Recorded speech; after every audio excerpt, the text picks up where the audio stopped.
finally, let's hear from Chris Seek, who's got this international perspective from across the world. And Chris is going to flag 3 sort of best practices you've been thinking about and working on in response coming out of this crisis in terms of how to redouble our efforts around sustainability.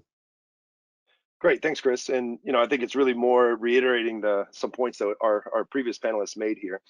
Let me go ahead and see. So just a quick introduction. Solimar, we're passionate about using sustainable tourism as a tool for supporting sustainable development goals. So we work around the world using sustainable tourism as a tool for development, and we're fortunate enough to work in a lot of different countries. Here's a shot of some of the different projects we've worked in. We've had over 200 projects in over 60 countries that we've worked in. So today I'm going to focus on kind of 3 recommendations. And again, these are really more just reinforcing what we've already heard from the previous panelists. But the first one is to look at ways in which the DMO can really become the catalyst to inspire industry and government to support sustainability initiatives.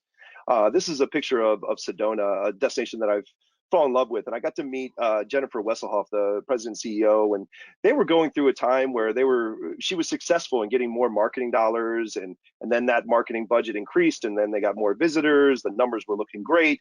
But as tourism was growing and growing, she started getting pushback from the residents. And then of course the local elected officials were starting to question whether or not they should be marketing. And so I recommended to Jennifer that we bring in a sustainability program. And so we suggested bringing in the Global Sustainable Tourism Council's destination program. For those that aren't familiar, the Global Sustainable Tourism Criteria is a global criteria focused on sustainability that was created by the UN World Tourism Organization, the United Nations Environmental Program. We're actually involved in this, and numerous NGOs were involved in this process and all over the world. But this standard exists. So we brought this standard to Sedona and basically sat down with some of the leaders, the policymakers, the mayor, the city council, the U.S. Forest Service superintendent, and other folks that really have a role to play in managing the destination. And we went through each one of these criteria to really understand how the destination was currently doing. And it was during that process that we realized that they were doing pretty well in most regards, but one area of weakness was the lack of an integrated sustainable tourism plan. The city had its city plan, the chamber had its tourism plan, or marketing plan more so, and then of course the U.S. Forest Service had its recreation plan, but there wasn't something that really united all those pieces together. And so Jennifer and the Sedona, with the help of the city of Sedona, embarked on creating the Sedona Sustainable Tourism Plan, and it was very well developed, involved a lot of different stakeholders in that process.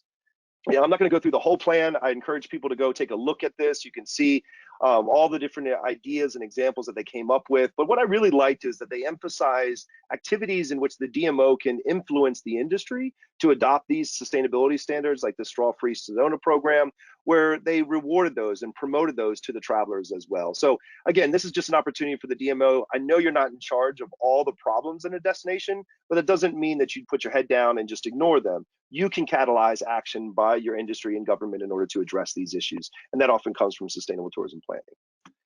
The next point I just want to highlight briefly is the importance of site management and tourism planning. And I want to go to the next slide here just to kind of remind everyone that, we all talk about over-tourism. We all have those popular tourism attractions in our destinations that receive a lot of visitors. And we like to think that COVID is going to change this over-tourism problem, but this is a picture taken the day after stay-at-home restrictions were lifted in China, where 20,000 people flocked this national park, the Yellow Mountains. They had to close the park by lunchtime because of the crowds, and they're supposed to be social distancing right now. So as you can see, over tourism will continue to be a problem for our industry that we must address. So how do we address this? And again, this goes back to the question of, well, is the DMO really responsible for managing visitor flows at heritage sites or national parks or protected areas? But just as we heard Kristen say, we have a role to play to bring those partnerships together. This is a project we worked on with UNESCO and National Geographic, where we were able to bring together, you can go to the next slide, folks that are responsible for managing these heritage sites, but also the DMOs as well. And they sat down together to not only develop this wonderful website that tells the story of these sites, but also talked about ways in which tourism can be better managed, how they can create systems for managing visitor flows in order to make sure that that visitor had a good experience. But that only comes from partnerships. And then lastly, just quickly here, I just wanted to also remind, we all work hard on raising funds from our visitors to support our destination marketing efforts. I would encourage you also to think about ways in which you can raise funds from your visitors to support the conservation of the natural resources they're using. This is a project that we're working on in Timor-Leste and over in Indonesia, near Indonesia. It's a new country and it has one of the most biodiverse reef systems in the world, and local fishermen there who rely on fishing to feed their family. But in order to create a mechanism to support those families and to support conservation, you go to the next slide.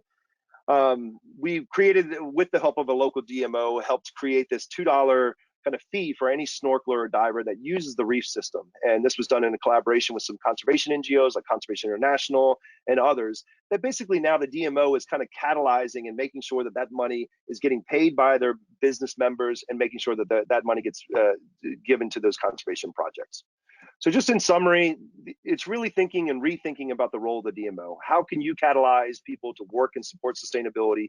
How do you create partnerships? And how do you get the visitor to help support conservation of the resources they're coming to visit?